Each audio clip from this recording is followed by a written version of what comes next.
김은경의 생생경제. 안녕하세요. 김은경입니다. 대기업은 이 경기 불황 속에서도 좀 낮겠거니 했는데 아닌가 봅니다. 올해 상반기에 10대 그룹 상장사 순이익을 봤더니요, 작년보다 20%가 줄었다고 합니다. 그런데도 경기를 타지 않는 게 있는데요. 바로 올 상반기에 5억 원 이상의 보수를 받은 등기 임원들. 그 숫자가 작년보다 크게 늘어났다고 합니다. 성과가 안 좋아도 챙길 건 챙긴다. 이렇다면 상식에는 좀 어긋나는데요. 이 문제 오늘 짚어보겠습니다. 배달 앱 업계의 수수료 0% 바람이 불고 있습니다. 배달 음식 업체 주인들과 동반 성장하기 위해서다라고들 얘기를 하고 있는데, 업주들의 부담이 줄면 소비자들에 대한 서비스나 가격도 좋아져야 되는데 과연 그런 결과로 이어지고 있는지 조금 의구심이 듭니다. 배달앱 수수료 0%에 얽힌 얘기들 해보겠습니다. 김은경의 생생경제 1부 시작합니다.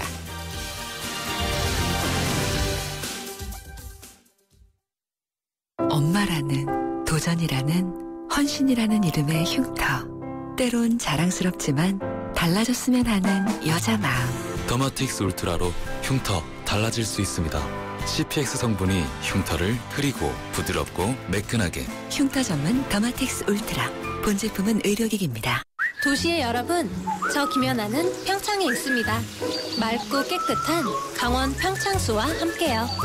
해발 680m, 평창의 깨끗함을 담은 강원 평창수로 오늘도 힘내세요. 평창 동계올림픽 공식 먹는 샘물 강원 평창수. 연아랑 마셔요.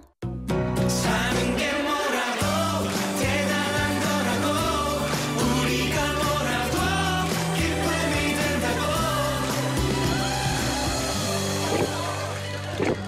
와, 왜 이렇게 잘 넘어가? 우리가 모았으니까. 하이트. 발빠르게 전하는 증시 마감 시황. 따끈따끈한 오늘의 증시 소식과 함께 심층 분석 시작합니다. 오늘의 증시 분석. 네, 오늘 증시 알아보겠습니다. 신한금융투자의 곽상준 부지점장입니다. 안녕하십니까? 안녕하십니까, 곽상준입니다. 예, 오늘 시장은 어떻게 끝났나요? 네, 8월달 이제 휴가 시즌이 끝나서 주식도 쉬는 것이 끝나고 좋은 흐름들 나올 것이냐 기대를 했는데 아직도 잠자고 있는 듯한 그런 흐름입니다. 오늘도 결과가 좋지 못한 흐름으로 마감이 되어졌는데요. 아침 시작은 나쁘진 않았습니다만 네. 그 강세를 지키지 못했습니다. 오늘 매매 흐름들, 매수 주체들을 보면 외국인들이 오전에 매수를 해주다가 막판에 매도로 전환되면서 시장도 약세인 그런 흐름들을 보여주었는데요. 먼저 지수부터 살펴보겠습니다. 오늘 거래소 종합주가지수의 경우는 9포인트로 출발은 아주 쾌조의 스타트를 보였다, 이렇게 볼 수 있겠는데 시간이 갈수록 오후장 들어서 점차 약세로 전환되면서 12.26포인트, 0.62%가 하락한 네. 1956.26포인트를 기록을 했습니다. 어느덧 1900대 중반까지 밀려 내려오는 그런 모습 보여주었고요. 오늘 거래소 빠졌습니다만 코스닥에 비하면 애교로 봐줄 수 있을 정도로 코스닥 하락폭은 더 컸습니다. 오늘 22.21포인트, 퍼센테이지로 따지면 무려 3.08%라는 아주 큰 폭의 하락을 기록하면서 700이 무너진 699.80포인트를 네. 기록하는 흐름들을 보여주었습니다. 오늘 장을 보면서 마치 뒤로 뛰는 이어달리기를 보는 듯한 그런 느낌을 많이 받았는데요. 그동안에는 대형주들이 계속해서 약세를 유지했습니다. 그 사이에 틈새로 중소형주들이 강세를 보여줬는데요. 오늘은 반대로 대형주들은 조금 부활하는 양상을 보여줬습니다. 아무래도 환율 영향이 상당히 크다, 이렇게 볼 수 있겠는데 네. 오늘 환율이 또다시 1원 90전 달러 대비 약세 나타내면서 달러당 1185원에 마감이 되었습니다. 그래서 대형 수출주들인 삼성전자를 비롯한 현대자동차 그룹들 모두 좋은 모습을 보여주면서 대형주들은 좋은 모습을 보여주었습니다만 대형주들이 좋지 않을 때 시장을 버티고 있었던 중소형주 종목들이 무너지는 양상을 보여주었습니다. 그 무너지는 흐름들이 조금 더 가속화되는 모습이었는데요. 의학, 바이오, 제약 대형주인 유한양행 정도를 빼고는 거의 대부분이 하락을 했고요. 그동안 그 차이나 플레이로 좋은 모습을 보여주었던 화장품 업체들도 굉장히 큰 폭의 5% 이상의 하락을 기록하는 종목들이 많았습니다. 그리고 음식료 업종이 상당히 좋은 모습들을 많이 보여주었었는데요. 음식료 업종에서도 뭐 10%씩 빠진 종목 많았고 게임과 엔터도 5에서 10% 정도 수준의 하락하는 종목이 많았습니다. 그래서 그동안 장을 버텨주었던 그런 종목군들이 하락에 키맞추기를 하는 그런 흐름들로 오늘 전개되었다. 이렇게 볼 수 있겠는데요. 결국 뭐 이미 이야기 많이 들으셨겠습니다만 맞을매를 좀 이왕 맞을 거면 좀 빨리 맞았으면 좋겠다. 우리가 요즘 청소년이나 어린이들은 그런 경험 많이 못 해봤겠습니다만 저희 어렸을 때는 학교 다닐 때 이렇게 사랑의 매라 그래가지고 선생님들이 매를 때리는 경우 있지 않았습니까? 그래서 줄 서서 맞고 이럴 때 있었는데 제일 두려울 때가 맞기 직전 가장 두렵죠. 마치 지금 주식시장이 그런 흐름 같습니다. 그러니까 차라리 매를 맞으면 아프고 끝나고 이제 매를 다 맞았다 해서 다른 희망을 가지고 살게 되는데 매 맞기 전에 상당히 공포감이 있거든요. 지금 주식시장이 미국의 금리 인상을 앞두고 그런 공포감을 좀 느끼는 흐름들이 계속되고 있는 것 같습니다. 그래서 오히려 미국 금리 인상 한번 하고 나면 우리가 느꼈던 만큼의 공포는 아니었을 수 있다. 그러니까 마치 저 선생님한테 매를 맞으면 뼈가 부러질 것처럼 아플 것이다 했는데 맞고 나니까 그 정도는 안 아프다. 이렇게 느끼는 경우 있지 않습니까? 마치 그런 흐름들이 될 것 같은데 어쨌든 금리 인상하기 전까지는 시장이 계속해서 거기에 대한 부담감을 느끼면서 진행하지 않겠느냐 이렇게 보고 있습니다. 네, 말씀 잘 들었습니다. 감사합니다. 네, 감사합니다. 신한금융투자의 곽상준 부지점장이었습니다. 오늘 하루 당신이 꼭 알아야 할 경제 뉴스는 중요한 경제 뉴스를 콕콕 집어드립니다. 네, 오늘의 주요 경제 뉴스 정리해 보겠습니다. VIP 머니투데이의 배성민 기자입니다. 안녕하십니까? 예, 안녕하십니까? 네, 중국에서 별세한 이맹희 CJ그룹 명예회장 시신이 오늘 한국으로 들어왔죠. 예. 삼성과는 조문도 하고 그랬나요? 예, 맞습니다. 이렇게 운구된 것은 어제고요. 예. 지난번에 말씀드렸던 것처럼 이맹희 회장이 삼성과의 비운의 황태자다 이런 것이 얘기될 정도로 평소에 이제 그렇게 좋지만은 않은 관계였습니다. 그런데 일단은 이제 범삼성과 사람들이 어제 그리고 오늘 모두 빈소를 다녀갔는데요. 이재용 삼성전자 부회장 이제 조카가 되겠죠. 어젯밤 9시쯤에 이제 큰아버지인 이 이맹희 회장 빈소를 찾았고 또 20분 정도 머물렀다고 합니다. 그리고 본인 동생인 이제 이건희 삼성회장 부인 홍라희 리움 미술관장 그리고 딸 호텔신라 이부진 사장도 함께 왔었고요. 또 명예회장 여동생인 신세계 이명희 회장, 정영진 그리고 아들인 정영진 부회장 그리고 큰 누나인 한솔의 이인희 고문, 둘째 동생이자 백혈병을 잡고 가긴 했습니다만은 이창희 전 세한그룹 회장의 부인과 아들 다녀갔다고 합니다. 그리고 오늘 아침에는 이제 최근 특별 사면을 받은 최태원 SK그룹 회장이 이재현 회장과 아들 이재현 회장과 친분이 있다면서 빈소를 방문했다고 합니다.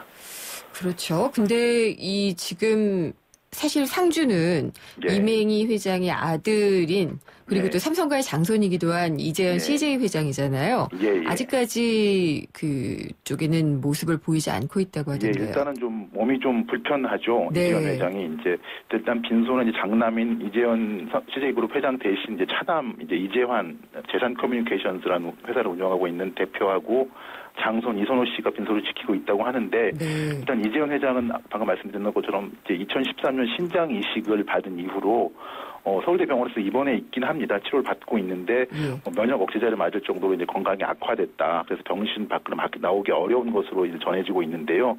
일단 수감 생활하다가 형 집행정지로 이제 입원을 해 있는데 법원 허가로 장례식장 출입이나 이 빈소 이런 데들은 출입은 자유롭다고 합니다. 근데 건강 문제겠죠. 그리고 또 서울대병원이 우리 생각하기에는 이제 같은 서울대병원인데 이렇게 어렵나 이렇게 생각하는데 일단 병원과 장례식장이 좀 지번이 다르다고 합니다. 법적으로는 좀 달라서 허가가 필요하다고 하는 그런 건데 일단 궁극적으로는 장례식도 참여할 테고 궁극적으로 이제 연결식장 이런 데도 참석하지 않을까 이렇게 보이긴 하는데 아무튼 이제 이맹희 회장 장례는 이제 CJ 그룹장으로 치러지고 연결식은 이제 모레 아침에 이렇게 치러진다고 합니다. 네.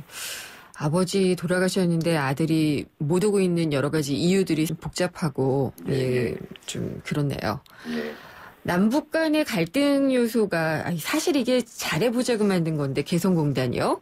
임금 문제를 놓고는 항상 줄다리기를 하고 뭐 잘 안 되고 하잖아요. 이번에 임금 인상 문제가 좀 풀렸다고 하죠. 이제 어제 이제 협상 결과로 좋은 결과가 나왔는데요. 이제 남측에 이제 개성공단 관리위원회라는 곳이 있고 북쪽에는 이제 중앙특구 개발지도 총국이라는 곳이 있는데 이곳 협상을 벌여가지고 북측 노동자들의 임금을 5% 올리기로 합의했다고 합니다. 현재 이제 개성공단 최저임금이 월 70.35달러인데 73.87달러로 인상되는 건데 우리 돈으로 따지면 그렇게 많지는 않습니다. 일단 87,500원 정도 된다고 하는데 이번 인상안은 이제 3월분 임금부터 소급 적용된다고 합니다. 일단 이런 금액들은 북측 근로자들에게 돌아가긴 하는데 당초 이제 북측이 방금 갈등의 처음 시작은 이제 최저임금을 5.18% 올려야 한다고 주장하면서 이게 좀 사단이 났던 건데 이번 5% 합의안과 0.18%포인트 차이가 나긴 하는데 이 부분은 이제 추가 협의가 있다고 합니다. 근데 이제 아무튼 이 5% 올리긴 했지만 뭐 최저임금이라든지 사회보험료 산정 기준 변경에 따라서 노동자 임금이 8%에서 10% 정도 올라가는 효과가 있다고 하는군요. 그렇군요. 그러면 상당히 좀 많이 오르는 것 아닌가요? 북측 기준으로 그런데 절대 금액은 크지 않지만 뭐 북측의 뭐 화폐 이런 것들 감안하면 뭐 적지 않은 금액이라고 할 수 있죠. 그렇고요. 그다음에 또 남북한 같은 경우에 같은 시간대잖아요, 사실은. 근데 표준시를 최근에 북한이 바꿨잖아요. 이것도 사실 근무 시간이나 뭐 이런 거에 좀 영향을 미치지 않을까 이런 생각도 드네요. 일단은 뭐 30분 정도 차이가 나게 된 건데 일단 지난 15일에 이제 북한에서 평양 중심부인 뭐 중구역 개동문이 있다고 하는데 여기서 이제 평양 표준시를 시작을 하는 타종식을 했다고 합니다. 그래서 이렇게 표준시가 늦춰지면서 우리나라가 낮 12시 정오가 되면은 북한은 오전 11시 30분이 된다고 합니다. 우리 정부는 이제 당장 이제 개성공장 입출경 등 남북 교류에 뭐 불편도 예상이 되고 단기적으로 남북 통합에 지장이 있을 수 있다 이렇게 말은 했는데 아마도 말해서 이제 뭐 남측에서 개성공단에 간 분들은 시계를 2개 차야 하는 상황이 생길 수도 있는 거죠. 그래서 근데 이제 30분의 시간 차이가 단지 시간 차이가 그치지 않고 올해 이제 광복 70주년 행사 같은 것도 당연히 이제 남북이 따로 치렀는데 이런 것들이 점차 더 가까워져야 하는데 좀 멀어지는 남북 관계를 반영하는 그런 것이 아니냐 이렇게들 예상들 하고 있습니다. 왜 그러는 걸까요? 뭐 지뢰 도발이나 뭐 이런 것과 관련이 있는 걸까요? 일단은 북한 김정은 체제가 독자성, 뭐 주체 이런 거 많이 강조하지 않습니까? 근데 아무래도 이제 젊은 나이고 한데 이런 것 어떻게 해도 아버지나 뭐 할아버지와 차별성을 둘 수 있을까를 고민하다가 가장 이게 돈이 덜 들게 아닐까 싶기도 했습니다. 제 생각은 그런데요. 짧은 소견입니다. 뭐 많은 추측이 나올 수밖에 없는 건데 왜 그랬을까라는 생각은 계속 듭니다. 어제 누군가가 SNS에다가 난 어떻게 하고 우는 모습으로 글을 올리고서 기사를 링크를 걸어놨는데요. 마스크하고 선글라스를 많이 하고 다니는 사람이거든요. ATM에서 이제 이렇게 하고서는 돈을 못 찾는다고 하죠? 얼굴 식별 프로그램이라는 것이 가동이 되면서 이제 그 ATM에 이게 설치가 되면은 얼굴을 가리면은 돈을 찾는데 지장이 생긴다는 그런 겁니다. 손으로 가릴 수도 있잖아요. 뭐 그렇기도 한데 이제 손으로 가릴 때는 이제 눈은 못 가리게 되죠. 근데 이제 눈, 코, 입이 모두 가려진 뭐 이런 상황 이렇게 하면은 이제 승인이 이런 것 인식이 돼야지 현금 인출 승인이 나는데 선글라스나 마스크를 하면은 이제 돈을 찾을 수 없게 되는 그런 겁니다. 금융감독원이 발표한 내용인데 10월부터 시중은행에 이제 얼굴 식별 프로그램을 장착한 현금 인출기를 도입을 하고 시범 도입이고 이제 시범 운영을 거쳐가지고 내년부터는 좀 모든 은행으로 확대한다 이런 겁니다. 급증하는 이제 금융 사기 범죄를 막기 위해서 이제 비용이 좀 들겠지만 보안을 강화한다 이런 차원인데 범죄를 예방하는데 이제 우리 사회가 얻게 되는 기대 효과나 예상 수익이 설치 비용보다 크다 이런 분석입니다. 방금 말씀하셨던 것처럼 이제 마스크를 쓴 뭐 어쩔 수 없이 이제 성형수술을 받으신 분들이라거나 또 안면경이 있으신 분들도 있지 않습니까? 이런 분들도 이제 얼굴을 노출하기를 꺼리시는데 이런 분들이 선의의 피해를 입을 수도 있으니까 이런 인권 침해의 소지 같은 것을 감안해서 좀 합리적인 좀 후속 대책도 좀 필요하겠다는 생각이 듭니다. 그러게요. 방법이 뭐가 있을까 잠시 생각을 해봤는데 묘안은 나오지 않네요. 임시 공휴일까지 해서 3일 연휴를 즐기신 분들도 꽤 있었을 텐데요. 예. 실제로 좀 이것 때문에 도움을 받은 곳들이 있나요? 예, 그 통계를 낸 건데요. 아주 이렇게 자세한 통계는 아니고요. 네. 이제 14일을 이제 임시 공휴일을 지정하면서 이제 백화점을 비롯한 유통업계 매출, 이 금토일 매출이 큰 폭으로 늘었다 이런 겁니다. 기획재정부가 자치통계와 업계 모니터링 결과를 이제 종합해서 이런 결과를 내놨는데 14일부터 16일까지 연휴 3일간 백화점 매출이 전주 같은 기간보다 6.8% 늘었다 이렇게 말을 했습니다. 원세점 매출도 16.5% 상승했고 대형마트 매출은 더 늘어서 25% 이렇게 늘었다고 했습니다. 그리고 고속도로 통행량 이제 면제됐죠. 통행료가 이제 통행량이 5.5% 늘었고 연휴 첫날인 14일에 고속도로 통행량이 518만 대 역대 2위였다고 하는 그런 것도 있습니다. 그리고 이제 면세점이라든지 이런 곳들은 이제 코리아 그랜드 세일이라고 관광객을 유치하기 위한 그런 것들이 보통 겨울에 열렸는데 이게 지난 14일부터 앞당겨 열렸죠. 보통 이제 현대영양제연구원이 이제 소비 지출 규모를 2조 원으로 추산하면서 3조 8,500억 원에 이르는 생산이 유발될 거다 이런 분석을 내놨는데 그때 당시 분석 가지고 말이 많았죠. 전 국민의 절반 쉬어야 된다. 근데 그게 가능한 일이냐. 근데 이게 어떻게 보면 이게 그 전주는 휴가의 최전성기여서 성수 최극성기여서 그거랑 단순 비교하는 게 가능한가 사실 그런 생각도 들긴 하는데요. 초고 자세한 통계를 좀 보면서 정말 이런 임시공휴일이 진짜 필요했는지 경제적 도움이 됐는지 좀 따져봐야 되는 그런 절차가 남아있는 것 같습니다. 연구원마다도 그렇고 통계를 내는 그 모델이 항상 있잖아요. 근데 이게 그냥 단순하게 정말 말씀하신 대로 집계만 해가지고 전주보다 늘었다 해서 효과 있다라고 얘기하기엔 조금 어폐가 있지 않을까라는 생각도 드네요. 그런 생각이 들죠. 네. 차량의 문을 열 때 옆에 너무나 밀착해서 주차를 했을 경우에는 어쩔 수 없이 문콕 사고가 일어나게 되잖아요. 이게 사실은 좀 다른 이유도 있고 많이 일어나고 있다고 하죠. 현대해상 교통기후 환경연구소에서 조사한 결과인데 이게 이유가 있다고 합니다. 이제 이 차량 덩치가 전반적으로 커졌는데 주차장은 그렇게 넓어지지 않았다. 이런 문제인 겁니다. 채권상은 그대로고 아이들은 컸다. 이런 거가 비슷하네요. 비슷한 거죠. 이제 보험 처리 건수도 현대해상 기준이지만 2010년에 230건에서 지난해 455건으로 이제 2배가량 늘었다. 이런 건데 방금 말씀하셨던 것처럼 주차면 폭이 1990년에 2.5m에서 2.3m로 최근에 줄어들었다고 하는데 대형차 비중은 이제 2000년에 8.9%에 불과했었는데 올해 5월에는 26.2%로 3배 가까이 늘었습니다. 이걸 보면은 이제 중형차의 경우에 문을 30도로 열면은 56cm 정도의 여유폭이 필요한데 실제로 생기는 여유폭은 43cm에 불과해서 어떻게 보면 자연스러운 사고일 수도 있는 거죠. 그렇겠네요. 그래서 이제 주차장 면폭을 2.5%로 넓힌 확장형 주차면을 30% 이상 설치하도록 의무화는 했지만 중대형 차량이 워낙 많이 늘어서 조금 이 사고 같은 것들 아주 큰 흠집이 아니라면 조금씩은 좀 이해하는 노력도 좀 필요하지 않을까 이런 생각도 좀 해봅니다. 주차 좀 잘 바르게 하는 것도 필요할 것 같고요. 말씀 잘 들었습니다. 감사합니다. 감사합니다. VIP 머니투데이의 배성민 기자였습니다. 첫 만남부터 두근거렸죠. 운명이다 느껴질 만큼. 그날부터 5년 넘게, 30대부터 10년 넘게 이 선택이 제 피부의 운명을 바꿨어요. 제 날 믿어지나요? SK2 피테라 에센스. 놓치지 않을 거예요. 안녕하세요. 유플러스 모델 보아입니다. 최신 영화 미드부터 인터넷 강의와 맛집까지 보고 싶은 비디오를 검색하면 카테고리별로 보기 쉽게 정리해주는 국내 최초 LTE 비디오 포털. 이제 보고 싶은 비디오 마음껏 즐기세요. 새로워진 산타페를 보았다. 그 어느 때보다 강렬하다. 새로워진 산타페의 운전석에 앉았다. 그 어느 때보다 편안하다. 부드러운 승차감과 강인한 외관.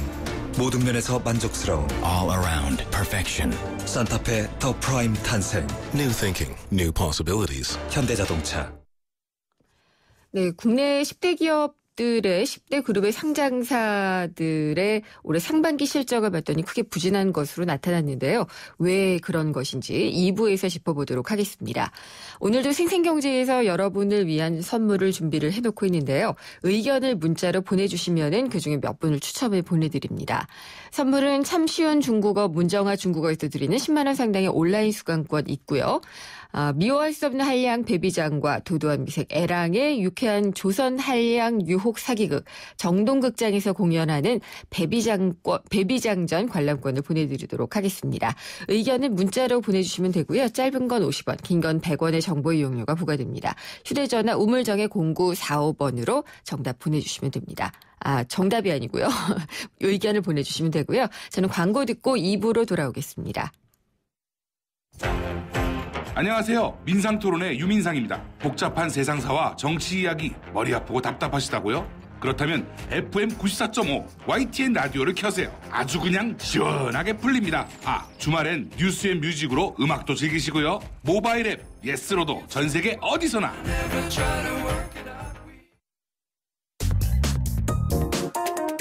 우리 경제의 민낯을 한꺼풀 벗겨보는 경제 뉴스. 경제를 위한 새로운 시각. 김인경의 생생경제.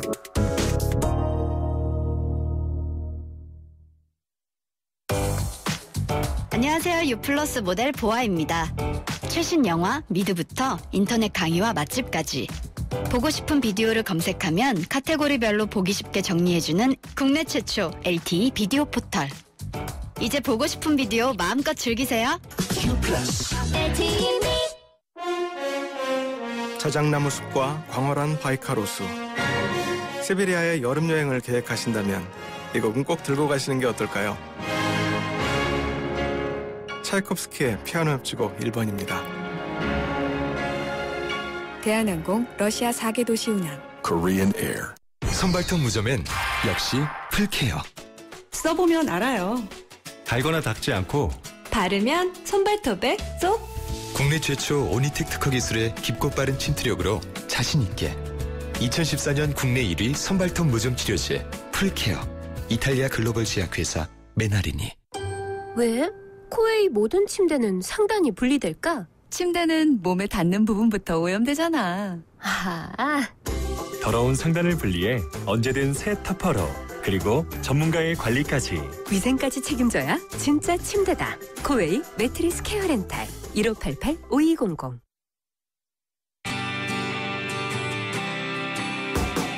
살맛 나는 경제. 내 삶인 경제. 바로 김은경의 생생경제입니다. 네, 오늘의 인터뷰는요. 올해 상반기에 10대 그룹 상장사 실적이 어땠는지 그리고 등기 임원의 보수는 어땠는지의 상관관계를 집중 분석해 보도록 하겠습니다. 김은경의 생생경제 2부 시작합니다. 방금 이제 실적을 알아보겠다라고 얘기를 했지만 상반기에 경기 부진은 대기업도 예외는 아니었던 것 같습니다. 재벌닷컴이 발표한 자료를 보면은 상반기 10대 그룹 상장사 순이익의 합계가요. 작년보다 20%나 감소를 했다고 하고요. 삼성 같은 경우에는 50% 가까이나 급감을 했다고 합니다. 근데 그럼에도 불구하고 국내 기업의 등기 임원 가운데 올해 상반기에 5억 원 이상의 보수를 받은 사람은 작년보다 35명이나 늘어났다고 하는데 이 현상을 어떻게 봐야 될까요? 정선섭 재벌닷컴 대표 연결해서 집중적으로 알아보도록 하겠습니다. 안녕하십니까? 네, 안녕하세요. 예, 올해 상반기 대기업들 그러니까 10대 그룹의 상장사 중심으로 볼 때 순이익 합계가 작년보다 20%가 줄었다고요? 네, 그렇죠.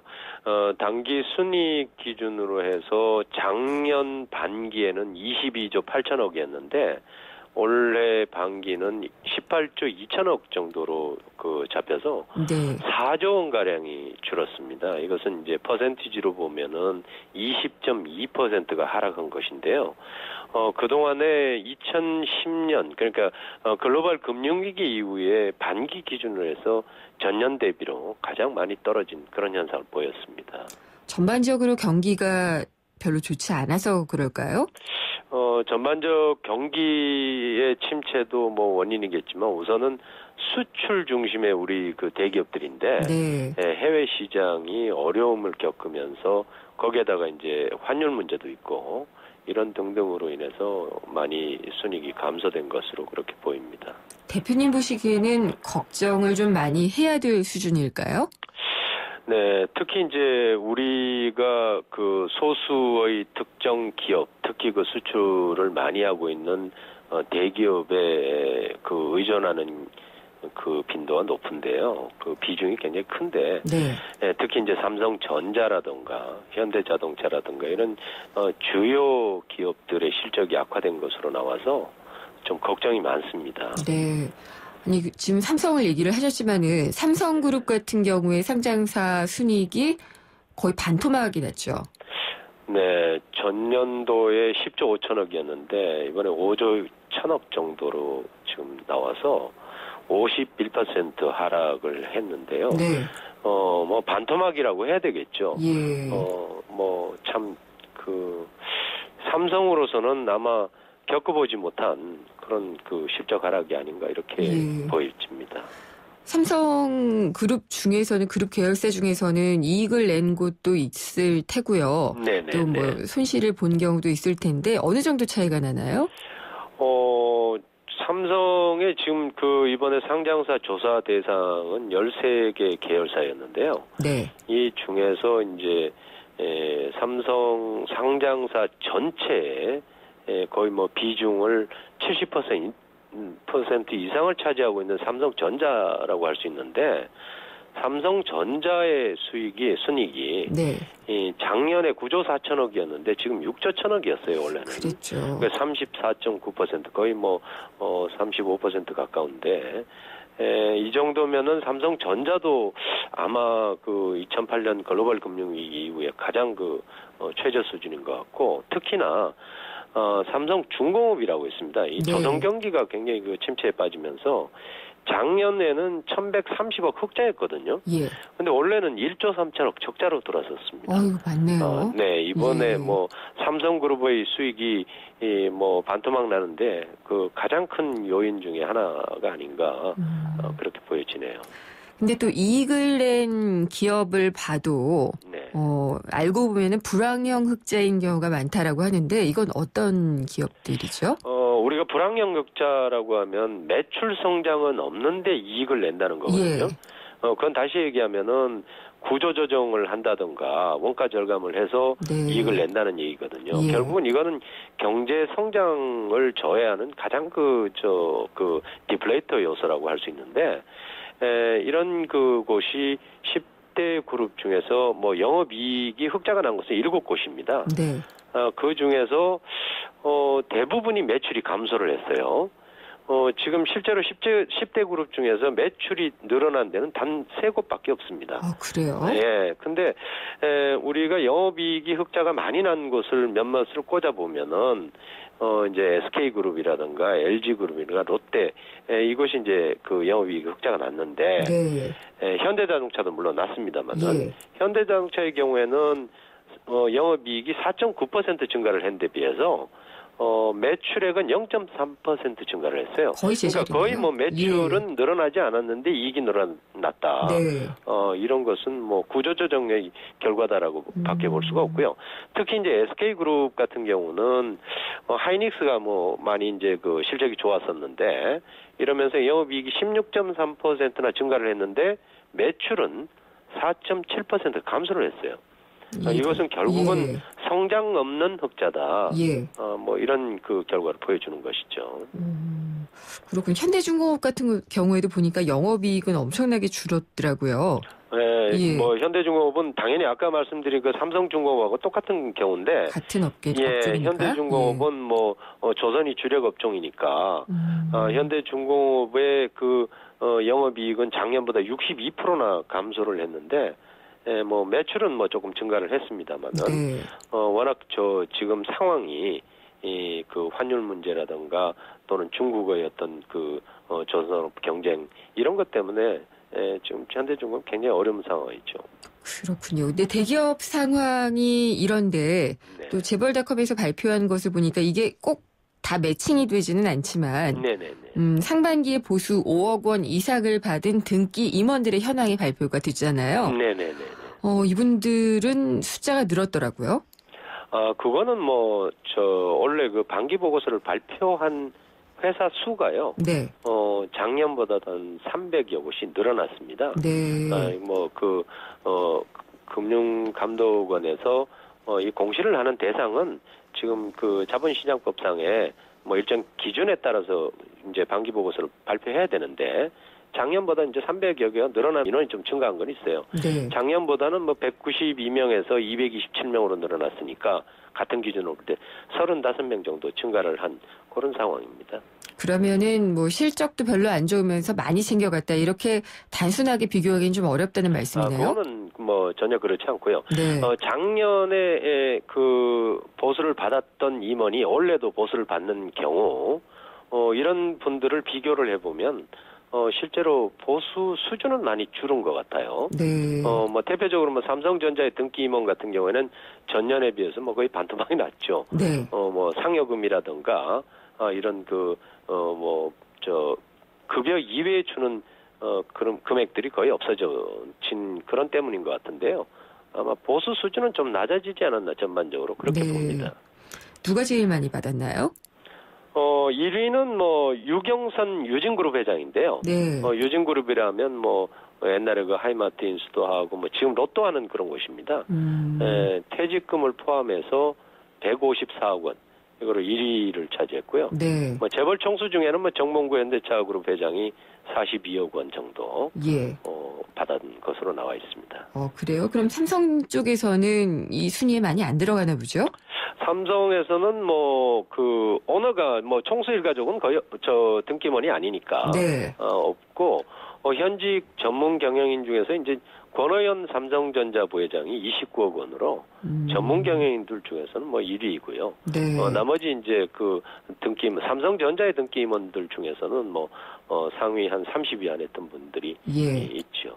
윤부근 사장이나 신종균 사장 이런 분들이었겠네요. 네네. 이상훈 사장은 포함해서. 그러면 전문 경영인 중에서는 권오현 부회장이 제일 많은 건가요? 네, 권오현 부회장이 작년에 의해서 원래도 작년보다는 금액은 굉장히 많이 줄었습니다. 얼마나 작년에 한 4억 정도 받았었는데 원래는 29억 원으로 거의 절반 가까이 됐습니다만은 여전히 1위는 차지를 했지요. 알겠습니다. 근데 정말 말씀하신 대로 총수일가는 다 빠져 있네요. 네, 그렇습니다. 네. 이게 우리나라의 자본시장법이 개정되면서 한 2년 전부터 이제 이 보수를 공개하기 시작했는데요. 네. 처음에 보수를 공개한 2013년도에는 총수 일가족들이 굉장히 많았습니다. 최태원 회장을 비롯해서 상위권에 거의 오너가들이 많이 포진을 했습니다만은 그 이후로 이제 등기 임원에서 많이 빠지기 시작하면서 상당히 명단에서 사라진 경우가 많았습니다. 알겠습니다. 오늘 여기까지 듣도록 하겠습니다. 감사합니다. 네, 감사합니다. 정선섭 재벌닷컴 대표였습니다.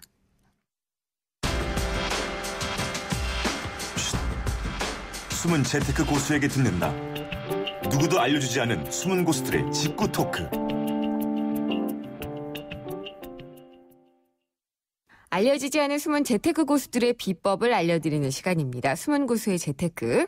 1인 기업이 갑이다의 저자이신 윤석일 1인 기업 연구소장 모시고 오늘 두 번째 시간 갖도록 하겠습니다.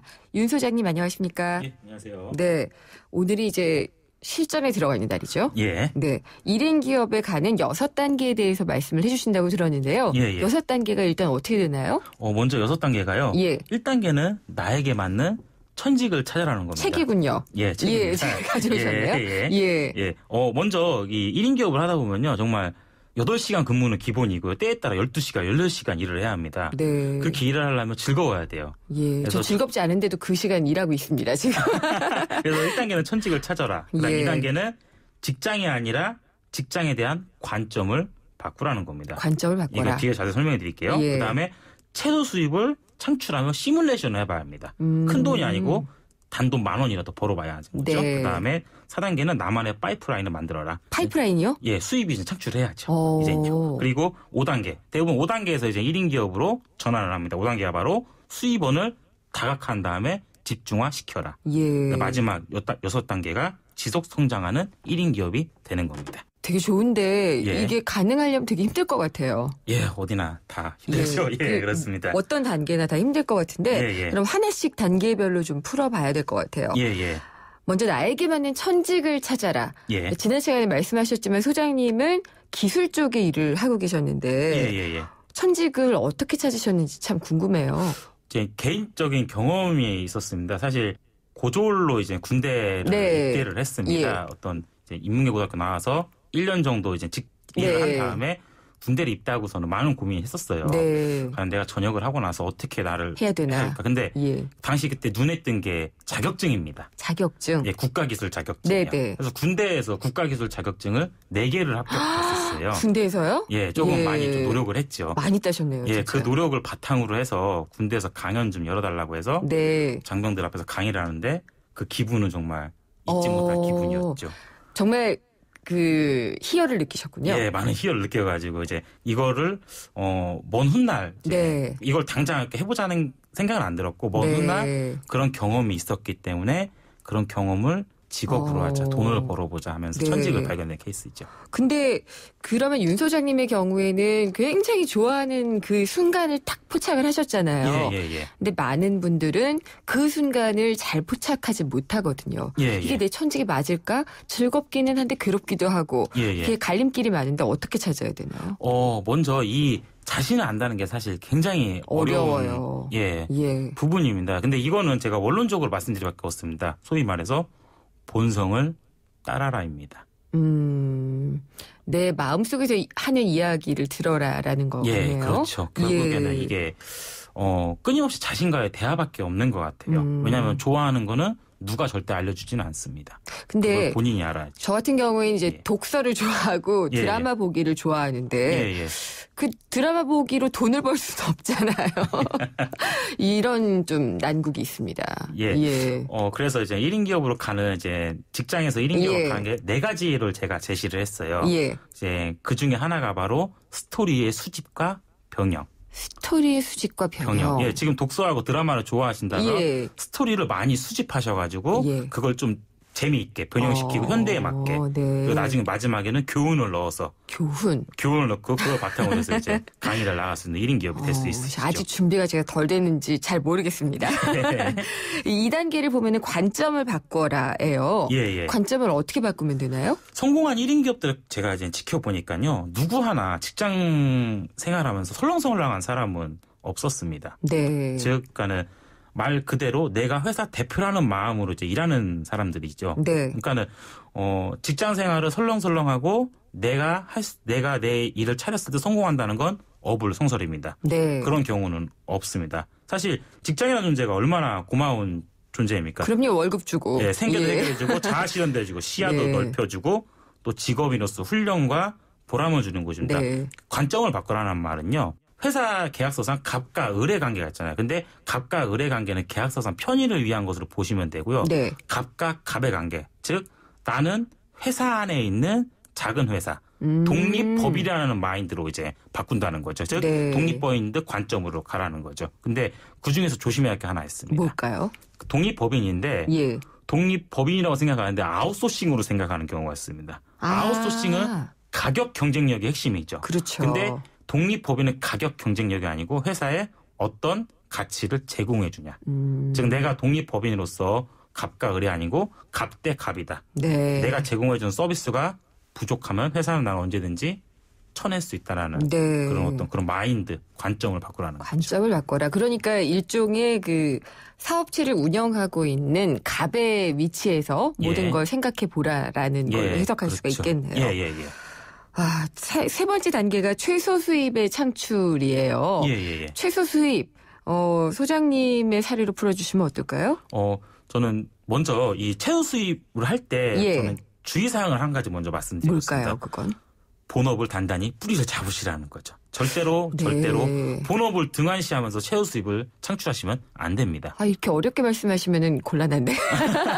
본업을 열심히 하다 보면은 관점 바꾸기도 힘들고 예. 사실 다른 일 하기도 힘들잖아요. 근데 그러니까 본업에 뿌리를 내라는 거는 본업을 24시간 생각하는 건 아니고 주어진 그 시간, 네. 8시간 했던 12시간 했던 그 시간만큼 일에 최선을 다해야 한다는 거죠.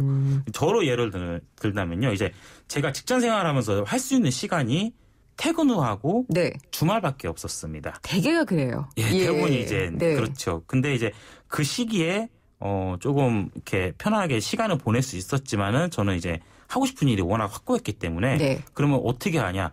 퇴근 후에 이제 7시 보통 문화센터에서 7시 반에 강의가 있어요.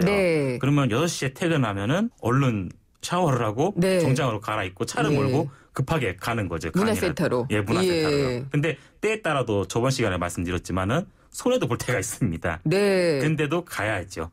왜냐하면 사람들한테 드리는 말씀이 하고 싶은 분야에서 단돈 10,000원이라도 벌어봐야 1인 기업으로 전환할 수 있다는 얘기죠. 그리고 마찬가지로 주말에는 초등학교 스피치 토요 프로그램이라는 게 있습니다. 토요 프로그램.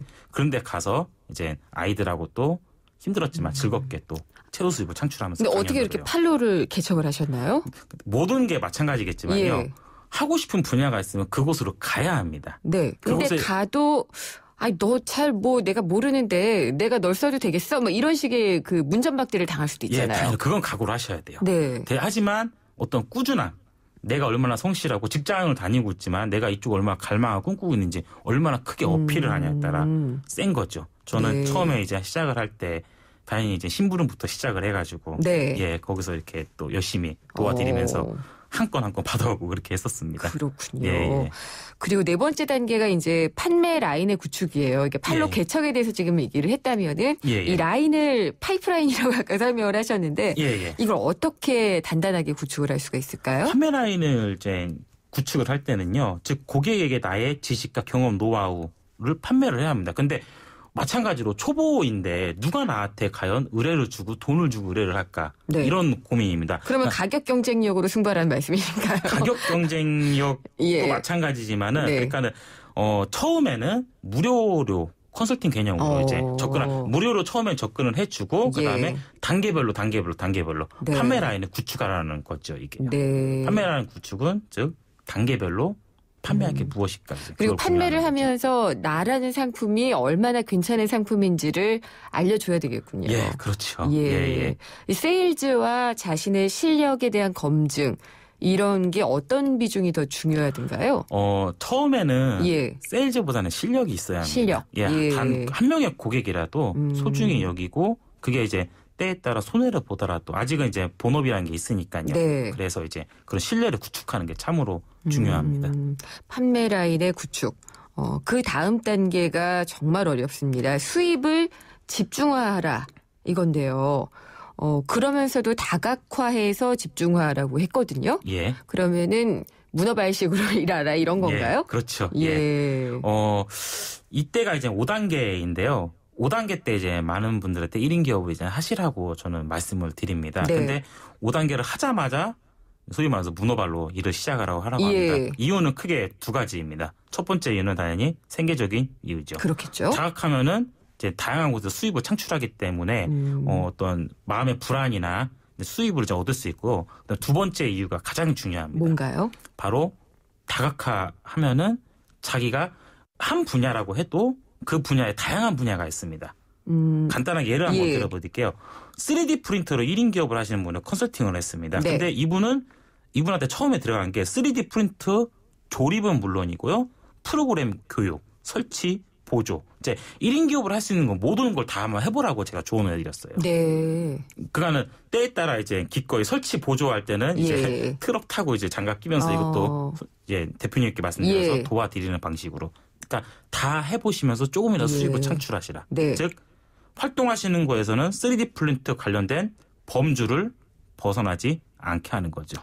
이 5단계를 일단 다 거쳐오셨고 6단계도 이제 넘어서신 분이 윤 소장님이시잖아요. 근데 이 마지막은 대전략의 눈? 이라고 말씀을 하시던데 어떻게 설명을 하시나요? 1인 기업을 하면서 가장 어떤 내가 책임지고 내가 행동하고 내가 결정하고 사실 이런 점에서는 사실 재밌습니다. 하지만 일장일단이죠. 어디 가나. 그렇죠. 혼자 하니까 리스크도 그만큼 크잖아요. 가장 큰 리스크도 있지만 가장 큰 거는 결정 스트레스입니다. 네. 어떤 거를 누구한테 조언을 구하고 싶어도 온전히 내가 아는 그러니까요. 아이템을 아는 사람도 많지도 않고 네. 그 결정 스트레스를 극복할 수 있는 방법이 바로 대전략의 눈이라는 거죠. 어떤 거죠? 그럼 구체적으로 말씀드리면 1인 기업으로서의 어떤 확고한 목표, 내가 1인 기업을 하면서 얼마 이상의 매출을 상실하겠다는 큰 목표. 네. 이 결정을 하는 데 있어서 어떤 이 결정이 주는 당장의 어떤 이익이 아니고 큰 목표. 네. 그러니까 대전략의 눈으로 가지고 이 어떤 결정의 스트레스를 극복하라는 겁니다. 알겠습니다. 예. 이 성공으로 가는 1인 기업의 6단계 오늘 이야기를 들었습니다. 말씀 감사합니다. 예, 감사합니다. 윤석일 1인 기업 연구소장이었습니다. 포르쉐 모터스포츠. 이것은 모든 포르쉐의 기원이며 모든 아이디어의 시작이며 스포츠카의 새로운 기준을 만들어가는 끝없는 영감의 원천입니다. 그것이 바로 모든 포르쉐가 스포츠카인 이유입니다. Every Porsche Sports Car. 고덕 산업단지와 개통 예정인 KTX 지제역의 비전은 함께 누리고 새롭게 들어설 대형 복합 쇼핑몰을 앞에서 즐기는 이 편한 세상이 찾아옵니다. 미래가 빛나는 평택, 그 위에 빛나는 생활까지 이 편한 세상 평택 용이 8월 오픈 예정 1544-3033 대림. 형, 이 차가 말이야 냄새 안 나? 근데 역시 남자한테는 차가 진짜 안 나? 향으로만 덮지 않고 진짜 차 안의 냄새를 없애주니까. 나만 모르는 내 차 냄새엔 베이브리즈 차량용. 사는 게 뭐라고 대단한 거라고 우리가 뭐라고 기쁨이 든다고. 와, 왜 이렇게 잘 넘어가? 우리가 모였으니까. 하이트. 김은경의 생생경제 2부 포스코와 함께했습니다. 요식업체들의 새로운 판로가 되고 있는데요. 수수료가 높아서 좀 문제가 됐던 배달업 업계. 최근에는 수수료 영원 전쟁이 일어나고 있습니다. 업계는 어떤 영향을 미치게 될지 4시 뉴스 듣고 3부에서 자세히 짚어보겠습니다.